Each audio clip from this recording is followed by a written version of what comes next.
Diana, Princess of Wales, became a global phenomenon. The most photographed woman in the world. Millions of pictures in thousands of publications taken by hundreds of photographers. Her face made many fortunes. The Princess of Wales was our bread and butter. We depended on her. Diana's death in the car crash of August 1997 stunned a world that had lived her life with her. You can't believe that something as simple as that would kill her. There's got to be something else. There's got to be a bastard somewhere who killed the Princess of Wales. The blame was put squarely on the photographers who had surrounded her in death as well as in life. I always believed the press would kill her in the end. Every proprietor and editor of every publication that has paid for intrusive and exploitative photographs of her has blood on his hands today. For 10 years, conspiracy theories, claims and counterclaims have obscured what happened in the tunnel. Did the photographers chase Diana to her death? Did they hinder the emergency services that they had not called because they were taking pictures? This is the story of the men arrested that night in the tunnel.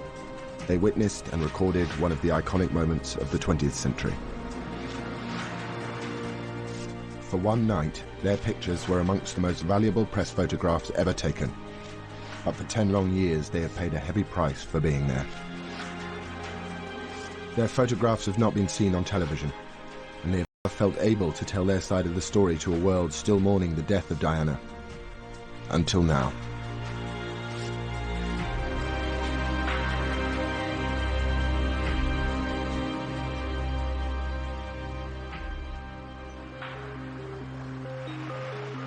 August sunshine on the French Riviera. Princess Diana was enjoying a holiday with her new man, Dodi Fayed. Their romance was the hot tabloid story of the year. Probably the biggest story that you could hope to have with a princess who is now divorced. We'd never had anything like it in tabloid newspapers before. And we had these photographs arriving on our desks each day. Diana was happy to grab the headlines by playing up to the cameras. Her new affair kept Charles and Camilla off the front pages. Il y avait beaucoup de photographes, mais parce que il y avait un show. There were a lot of photographers because there was a permanent Diana show. She usually tried to hide, but this time she gave and gave and gave, every day. Elle donnait tous les jours, quoi. Photographs of the lovers were netting big rewards for the lucky photographers who were giving their romance global coverage. It was a dream come true for a few guys. The money was flying everywhere, buckets loads of money. It was In Paris, dodging photographers. Someone tipped off the press that they were waiting for Dodi's father's hotel, the Ritz. On the right, everyone A large crowd of photographers and onlookers had gathered outside, captured here on a tourist's video. Wow, wow, wow. Guys, look at this. Someone's out there, very important. At 10 to 10, the couple arrived for dinner. Outside, waiting, were a mixed bunch of photojournalists, news photographers and celebrity paparazzi. Some were freelance, others worked for agencies that sold their pictures to newspapers and magazines. Amongst them was 28-year-old agency photographer Pierre Hounsfield. We thought they'd come out and that they wouldn't really try to hide away a great deal, since for the whole summer they'd given photo ops time and time again, so we thought, why would they hide away in Paris? Another photographer was 38-year-old Nicolas Arsov. He specialized in news and celebrity pictures. We knew something was happening. We knew that she was inside the hotel, and so we waited. 44-year-old Jacques Langevin was different from the others. He was one of France's most respected prize-winning photojournalists, used to trouble spots like Iraq and Rwanda. But that night, he was assigned to cover Diana. I was at a friend's having a quiet dinner when I got called late, around 10:30 p.m. So I didn't want to go. I dragged my feet and tried to get out of it. I tried to get another photographer to replace me, but it didn't work.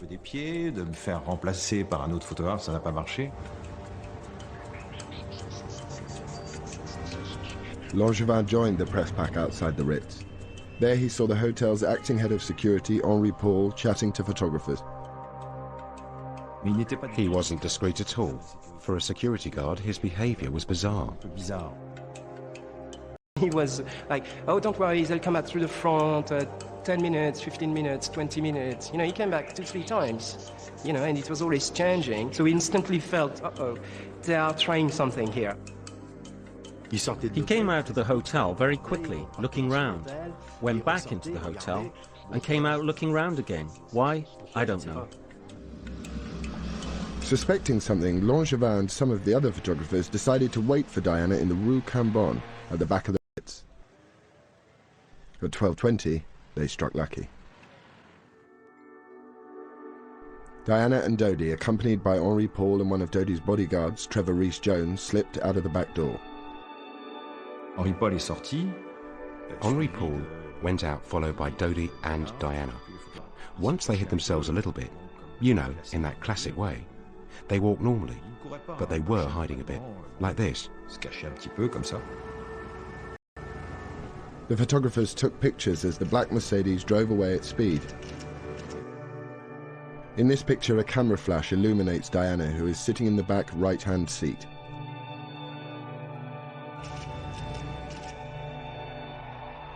In this picture, we see Henri Paul at the wheel. Trevor Rhys-Jones is in the front passenger seat, raising his hand. Diana is in the back with her head down. Dodie is on her left, but not visible. This is one of the last photographs taken before the crash.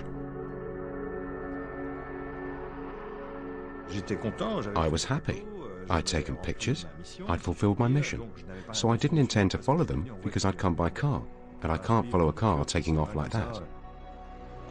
At the front of the Ritz, 2 decoy vehicles faked a departure, seen here in the tourist video. And here, caught on the hotel's security cameras. As they pulled away, some of the waiting photographers knew they'd been duped.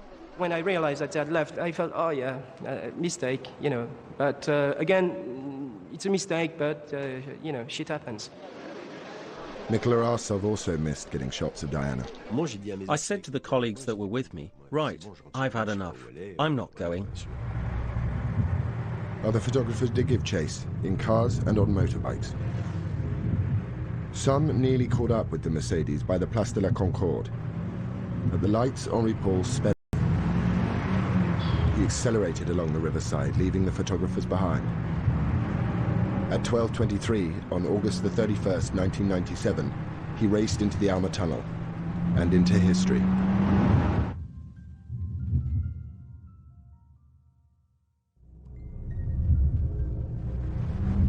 As the Mercedes carrying Diana entered the Alma Tunnel, it lurched to the left to try and avoid a slow-moving Fiat Uno in front of it. Driver Henri Paul lost control.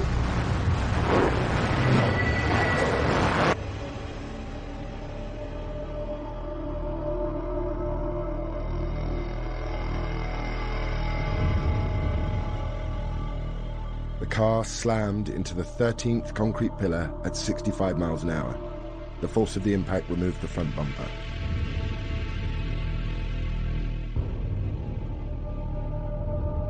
The car then spun round 180 degrees and smashed into the opposite wall.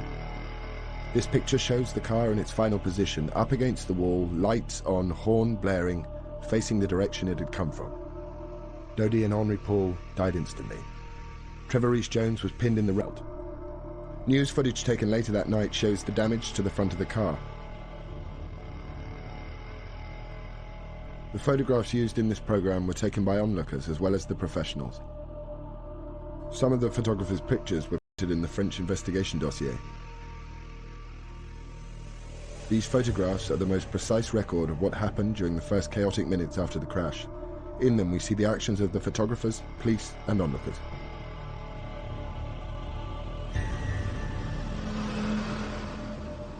The first to arrive on the scene was 24-year-old photographer Romuald Ra and his driver. They were about 30 seconds or 600 meters behind the Mercedes. Ra had a diploma in first aid. He was the first to approach the car and open the rear door to see what he could do. J'ai eu un choc pendant quelques secondes. Je me suis un petit peu écarté de la voiture. I was in shock for a few moments. I backed off from the car, and then I came back and went towards the car so that I could open the door and see what I could do, and if I could give them some first aid. I saw the driver and Mr. Al-Fayed were dead, and I couldn't do anything. So I leaned over the princess to see if she was alive. I leaned over to try and take her pulse, and as I touched her, she moved and breathed a little bit.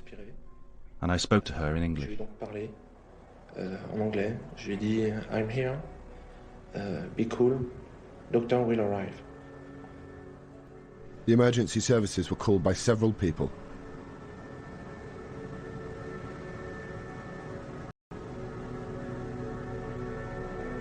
Next on the scene, amazingly, was an off-duty doctor trained in emergency medicine. Dr. Frédéric Maillet was driving in the opposite direction with a friend, Marc Butt, when they saw the wreckage. Maillet quickly assessed the condition of the car's occupants. I remember the left back passenger was apparently dead. Didn't breathe, didn't react, didn't show any signs of life. There was the front passenger who was still alive, shouting, screaming, because he was severely injured on his face. So at least he has kind of consciousness, kind of blood pressure, so he was not extremely urgent. And the left passenger was a beautiful woman. She didn't have any blood on her face, but she was unconscious and her head was down like that and she had difficulty to breathe. So she needed some assistance very quickly. Dr. Maillet rushed back to his car to get his medical kit and oxygen. Only now did more of the photographers the car. Rommel Ra told him to get back. It took me just maybe 1 minute to go and come back from my car. And these people, like 3 or 4 people, were walking around the wreckage. When I went inside the car to give assistance to the beautiful lady, they began to take a lot of pictures with a lot of flash. This is one of the earliest pictures taken. Many photographs of Diana were taken that night. We will not be showing her face. Diana is jammed between the front and back seats. Dr. Maillet is administering oxygen to her. I know it's very surprising for everybody, but I didn't recognize her because my attention was focused on so many other things. I didn't have time to try to understand who she was.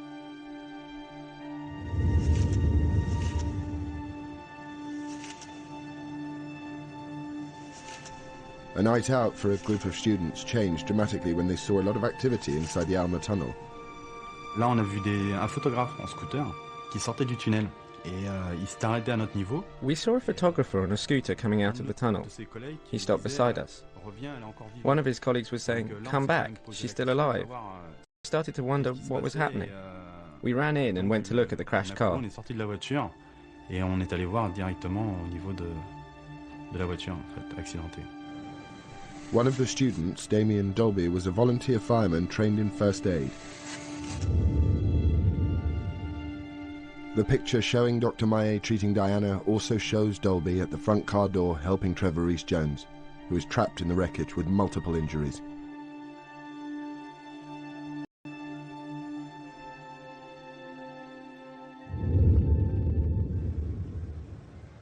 One of the accusations against the photographers was that they impeded the treatment of the injured. The thing that got to me was that they had very huge lenses and they were taking pictures very close to the car, almost even with the car door, very, very, very close. On avait décidé de quand même de repousser un petit peu les photographes, de laisser un petit peu de place. We decided to push the photographers back so as to leave some space for Damien and a doctor who was close to the car. We pushed them back without actually touching them. They showed no resistance. Ils n'ont pas insisté là-dessus, donc là-dessus ils sont reculés sans problème. They were probably very, very close, but at no time they hampered me doing my job. They didn't impede anyone from entering the car. They didn't climb all over the car or anything like that. They were just close, taking pictures.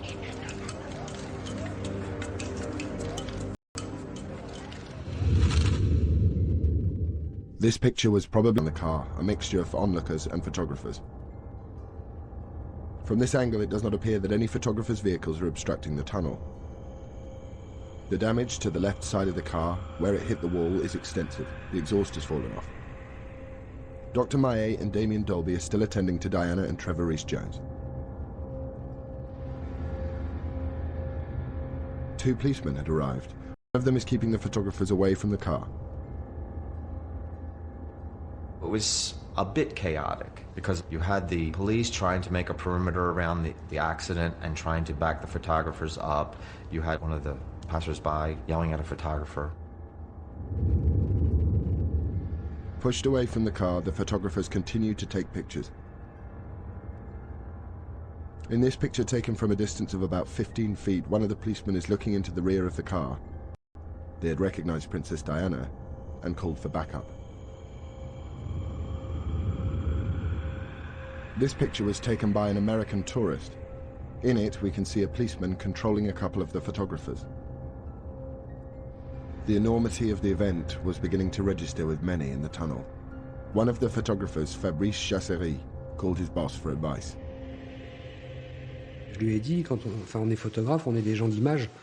I said to him, we're photographers. We have to take pictures. We're not doing radio. We're not writers. We cover an event by getting pictures fast.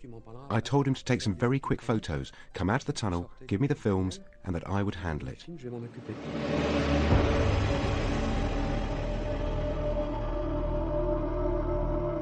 "9 minutes after the crash, a fire and rescue crew trained in emergency medicine arrived. At this point, Dr. Maillet handed over the care of Diana to them and left the tunnel. I thought that this beautiful woman who had a good chance to live, because I thought it was just a head injury. Diana's external injuries appeared slight. No one realized how serious her internal injuries were. In the picture, the fire crews are in the difficult process of extracting Diana and Trevor Rees-Jones from the car. Jacques Langevin, who'd got his shots of Diana at the Ritz, was on his way home when he saw the crashed Mercedes. I didn't make the connection between the car and the photographers. I was probably a bit slow. Obviously, after 30 seconds, my brain finally engaged, and to me it was impossible that the people that I'd been photographing 10 minutes before were the people in the crashed car. I realized that it was such an incredible event. I started to take pictures as well. Over. I was surprised. Why was he there? I turned like this because I was on my motorbike and I saw the car. Shit, a completely smashed up car with people surrounding it. And it's terrible. What am I going to say? But I said, they are completely messed up. But not for 1 second did I think it was Diana and Dodie's car. Not at all. It's he who said to me, you don't understand. I said, understand what? He said, it's Diana's car.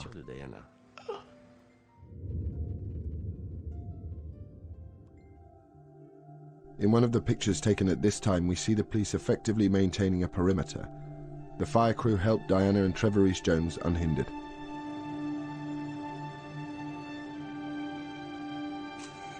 Approximately 17 minutes after the crash, an ambulance for Diana arrived. Because of the condition of the car and the nature of her injuries, it was some time before Diana could be transferred to it.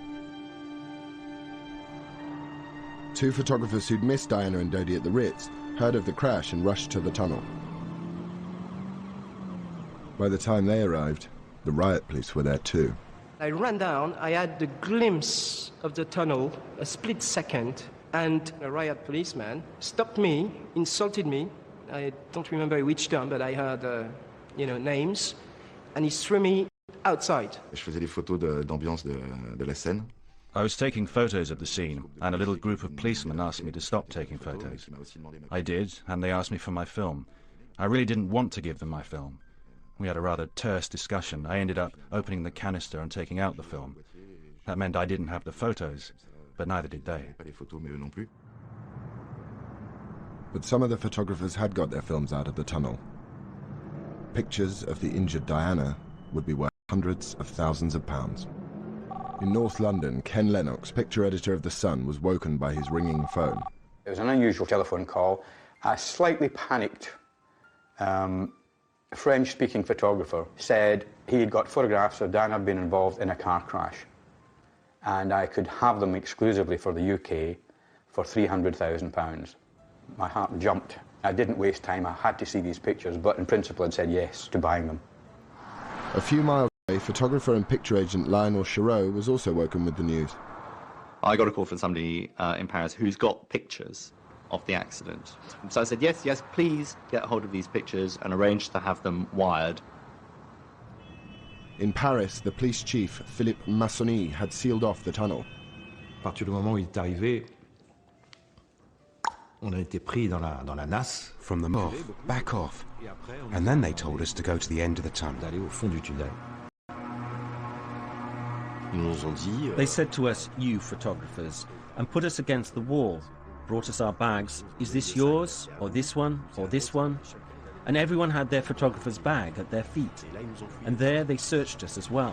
Every policeman patted us down to see if we had hidden films. Martine Montet, head of the elite criminal brigade, had the photographers questioned. She quickly gave the order that they be held on suspicion of causing the accident. We didn't have any witnesses because it was the middle of the night. Very few people, well, no one saw what really happened. However, we quickly understood the paparazzi were behind and around the car, a bit like an escort, if you like. They were trying to take photos of them and find out where the car was going. It wasn't anything extraordinary because they are notorious for it. C'est leur notoriété.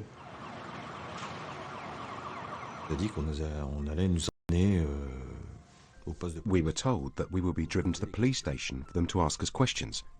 I thought it would be questions because we were witnesses, but nothing more. Étant donné qu'on était peut-être des témoins, mais pas plus. 6 of the photographers and Romuald Ra's driver were put into a police van. Pierre Sue watched as they were driven away. We saw CNN putting the camera up and zooming on the guys. We went like, this is not good, because what does it mean? It means it's them, they are the murderers. You know, they are guilty. The photographers in the van believed they were simply witnesses to a terrible accident. They had no idea of the ordeal that lay ahead.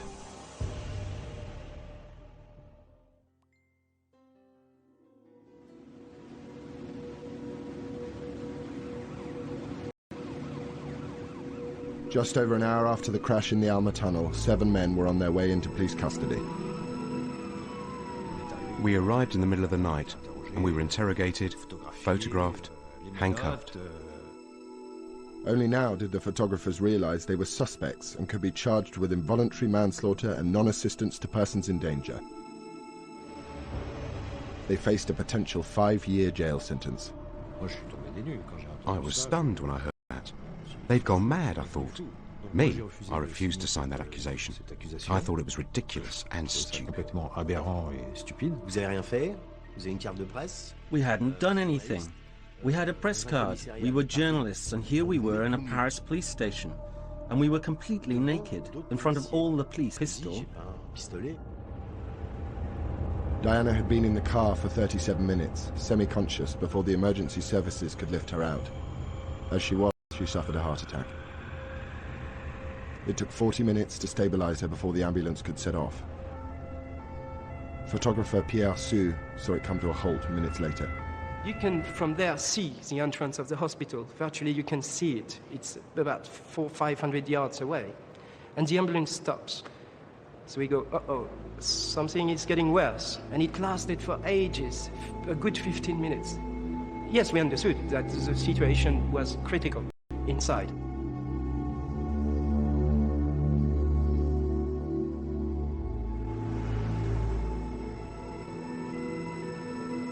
The ambulance finally arrived at the hospital 25 minutes after leaving the tunnel. The British ambassador and French officials were waiting. She was lying on a stretcher, her blonde hair falling this way. Her face was very serene. She had a very untroubled face. She had bruises here. That is to say, she had bruises on her eyes, as if she'd been beaten up. Philippe Massony, the Paris chief of police, imposed a news blackout, but he briefed all the officials on his initial findings. He explained to me, in fact to all of us, that the matter was linked to paparazzi, who hounded, who chased the car. They had already arrested some of them. But not all the photographers who'd been in the tunnel were in police custody. 3 got out before the arrests. Laurent Sola was agent for 2 of them. Oh yes, it was fantastic. I had the exclusive on the story. They'd all been arrested with the films, and everyone that had been together during the night and on all the jobs, with one blow, they were all gone. So that left me the only player in the game.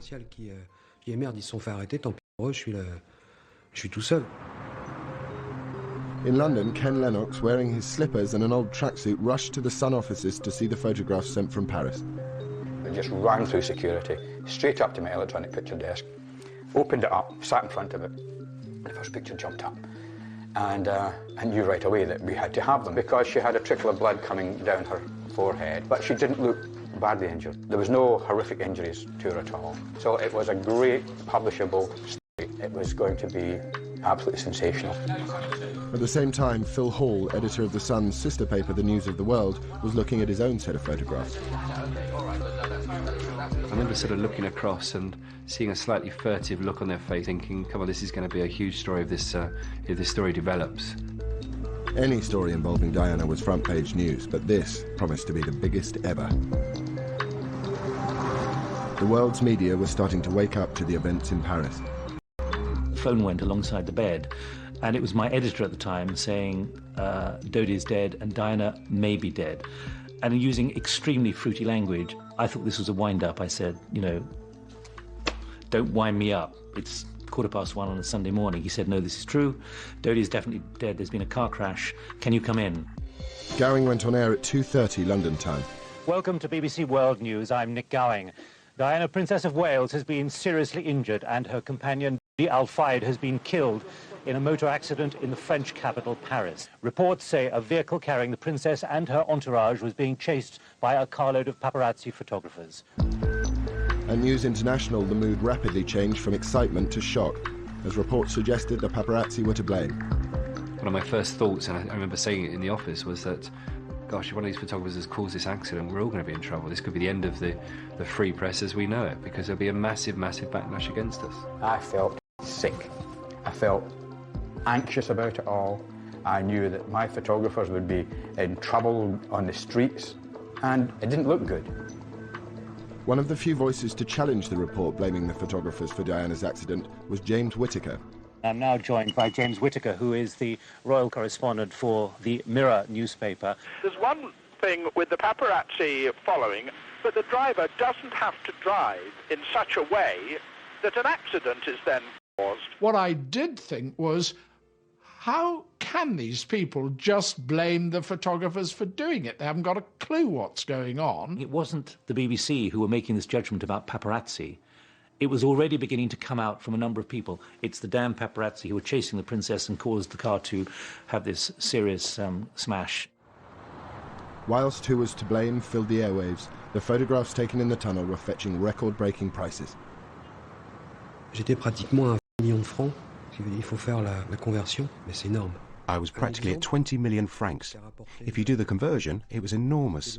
An example is that it was double that offered for the photos of Fergie and her charming finance man doing stuff to her feet. At The Sun, heated discussions were taking place about the pictures showing Diana in the crashed car. We looked at the photographs again. He said, what do you think? I said, well, if it doesn't get any worse, we can use these all over the place. If it does get worse and Diana dies, we can't use them anywhere. And he agreed. But it was like a con.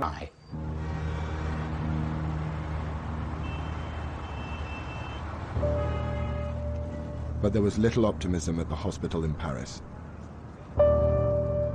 Diana had suffered a second heart attack and had massive internal hemorrhaging. They tried to revive her for 2 hours.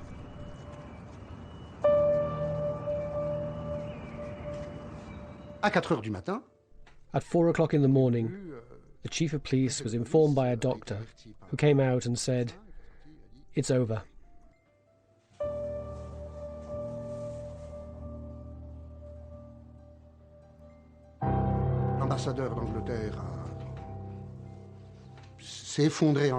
The British ambassador fell apart. He cried and cried and cried like a child. Diana was declared dead at 4 a.m. French time, but no announcement was made. I got a phone call from the Paris-based photographer saying that he thought it was getting very serious. He had seen someone he recognised from the British Embassy. He thought a first secretary, coming out of a room, leaning against the wall and sliding down the wall. And he just assumed that he was the bearer of bad news. By 4:30-ish, we essentially knew that she was dead.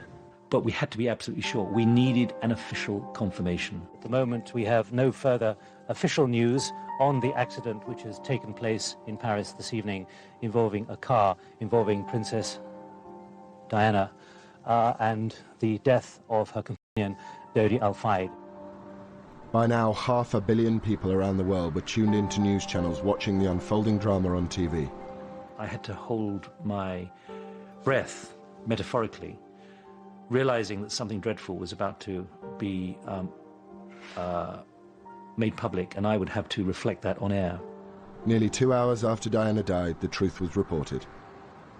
Within the last few moments, the Press Association in Britain, citing unnamed British sources, has reported that Diana, Princess of Wales, has died. This is not yet confirmed by any official source. So an unconfirmed source from the Press Association is that Diana, Princess of Wales, has died. At this moment, the photographs of Diana suddenly became untouchable, priceless to worthless in moments. I couldn't profit from her death. I decided to stop the sale, tear up all the faxes, and tell everyone I was no longer selling the photos. They'd become, instead of being a great commodity to use with a slightly injured Princess of Wales in a car crash, it's a great story, to be something that you just couldn't envisage publishing in a national newspaper the next day for people to waken up and see these photographs.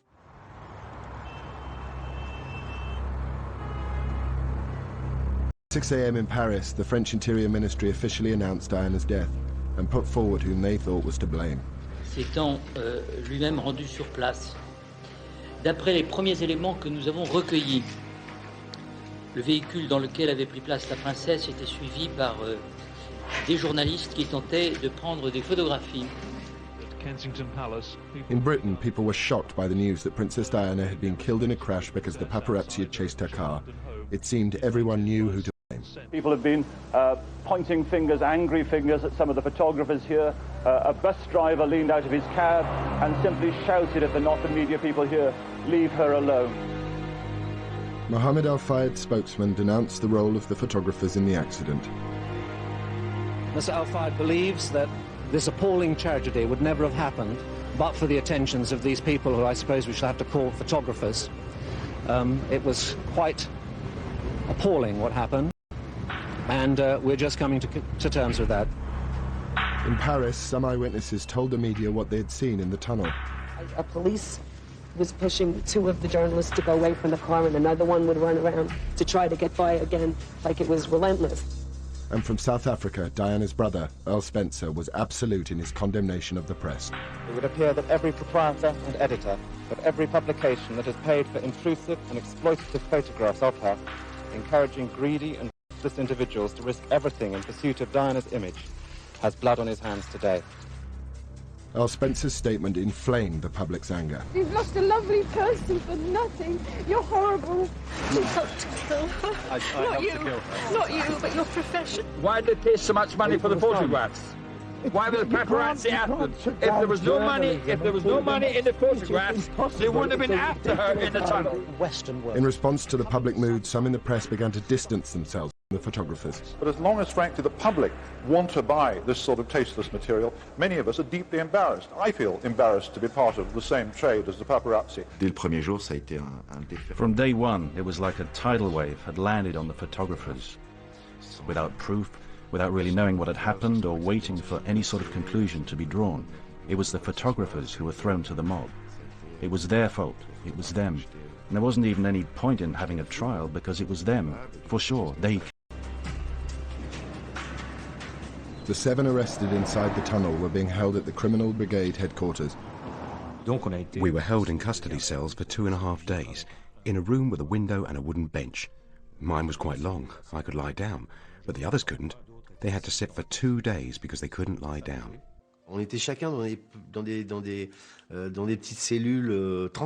Each of us was put in a transparent cell with a neon light above. I had no idea whether it was day or night. It was all psychological.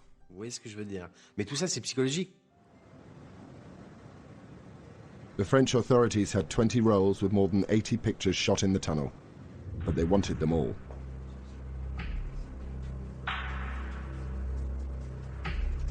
Across Paris, photo agencies were raided and told they faced 3 years in prison and £30,000 fines if they sold any of the pictures.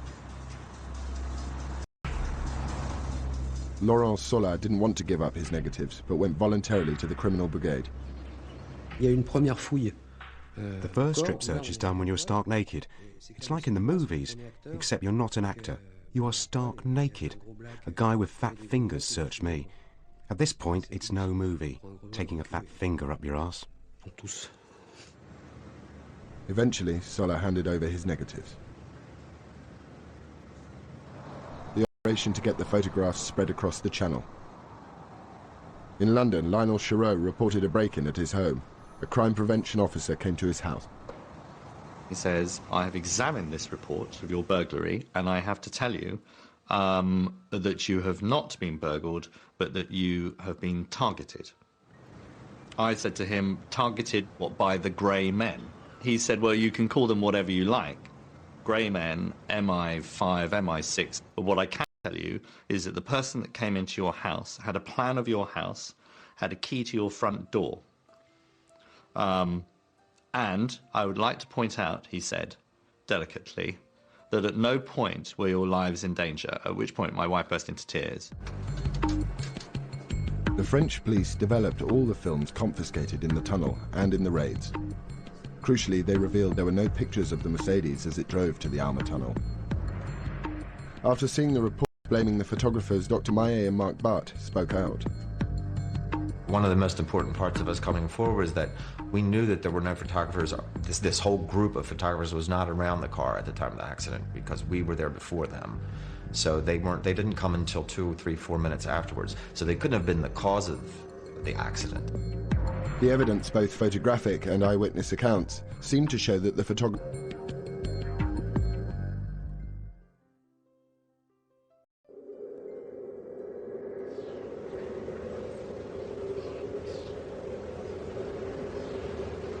The world was in shock.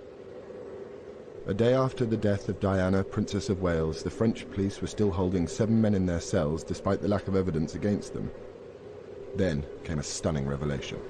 The Paris prosecutor's office disclosed today that the driver of the car in which Princess Diana was fatally injured had an illegal blood alcohol level. He's said to have been more than 3 times over the French limit and twice the British one. Henri Paul's employer, Mohamed Al-Fayed, insisted the photographers were at fault. The way these people went along, John, it was like the Wells Fargo stage, surrounded by Indians, but they weren't firing arrows, they were firing these blitz guns. And you know, after the accident, those motorcycles were left deliberately or accidentally in such a way that the emergency services were delayed by 10 or 15 minutes in getting there. The accusation against the dead driver, Henri Paul, did not keep the 7 men out of a French court. On Tuesday, the 2nd of September, the photographers went before the judge. The police have asked that 2 of the photographers believed to be more seriously implicated should be held here in custody. But by the end of the day's proceedings, the other 5 will have walked free. Yet despite their profession and their claims of innocence, none of them has chosen to come out here and face the cameras. We were served up on plates. We were served as dessert, the pièce de résistance to the entire media. It was extraordinary. Everyone was saying whatever they liked about it, and it sold. A phalanx of photographers in the world's press were waiting. Nicolas Arsov slipped out of a side door.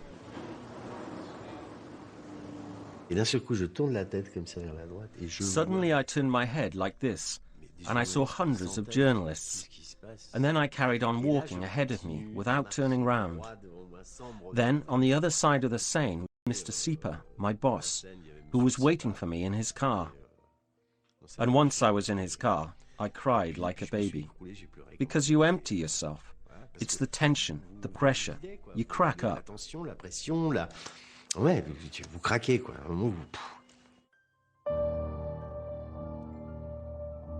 Diana's funeral at Westminster Abbey, a chance for the world to express its grief at her untimely death. It is a point to remember that of all the ironies about Diana, perhaps the greatest was this. A girl given the name of the ancient goddess of hunting was, in the end, the most hunted person of the modern age. When Diana's brother spoke out against the media, the crowds were with him. Mohammed Al-Fayed kept up the pressure on the photographers because the alternative was to say, my employee was drunk, was responsible for the death of Diana, Princess of Wales. After 2 years, the French completed their investigation and cleared all the photographers of causing the accident. But Al-Fayed refused to accept their findings. He continued his legal battle. In February 2006, 3 of the photographers were found guilty of breaking French privacy laws and were ordered to pay him €1 each, the smallest fine a French court could set. For the photographers, it was traumatic. For some, work dried up, and others changed their profession. Today, few wish to speak of what they saw and the pictures they took. We were really affected. I mean, we couldn't hang around in the street with a camera without being a murderer. If you were with a camera on the Champs-Élysées, it was, oh, a paparazzi. Any lens size, it was like, he killed the princess. I couldn't go into an enclosed space. I couldn't. I felt not very well. It was the event of the century. You were there, but you didn't ask to be there. For me, it was a trap. A real trap. I'd have preferred if it had never happened to me. There's always going to be that question mark. They were there. What did they do? What did they not do? Controversially, since the crash, some photographs have been published in the Italian and German press, and in 2006, a book about the French investigation revealed more pictures. But most of the 80-plus photographs taken that night remain locked away in police files, imprisoned by our sensitivity to the memory of Diana. They were published here, there's no doubt about it. They're part of the history. And they are, in a way, a full stop to the Diana story. The fallout from the deaths of August the 31st, 1997 has changed many lives. There is no one accepted version of how Diana met her death. But the photographs taken in the tunnel are perhaps the clearest record of what truly happened that night. They were pivotal in clearing the photographers, and they will become the last chapter in the picture story that is the life of Diana, Princess of Wales.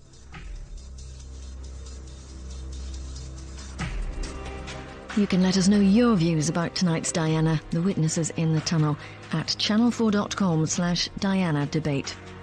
And we've scheduled an additional programme later this evening in which the issues raised will be debated. Krishnan Gurumurthy chairs Witness in the Tunnel, the debate, at 11:05.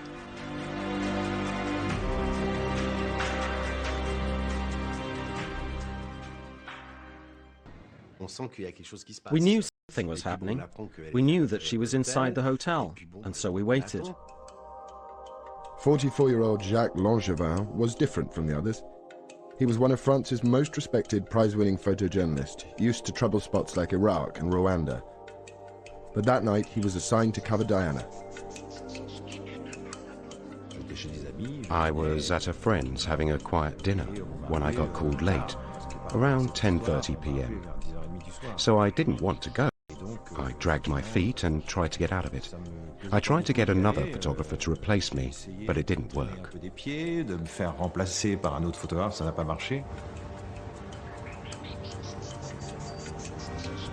Langevin joined the press pack outside the Ritz. There he saw the hotel's acting head of security, Henri Paul, chatting to photographers. He wasn't discreet at all. For a security guard, his behavior was bizarre. He was like, oh, don't worry, they'll come out through the front, 10 minutes, 15 minutes, 20 minutes. You know, he came back 2-3 times, you know, and it was always changing. So we instantly felt, uh-oh, they are trying something here. He came out of the hotel very quickly, looking round, went back into the hotel, and came out looking round again. Why? I don't know. Suspecting something, Langevin and some of the other photographers decided to wait for Diana in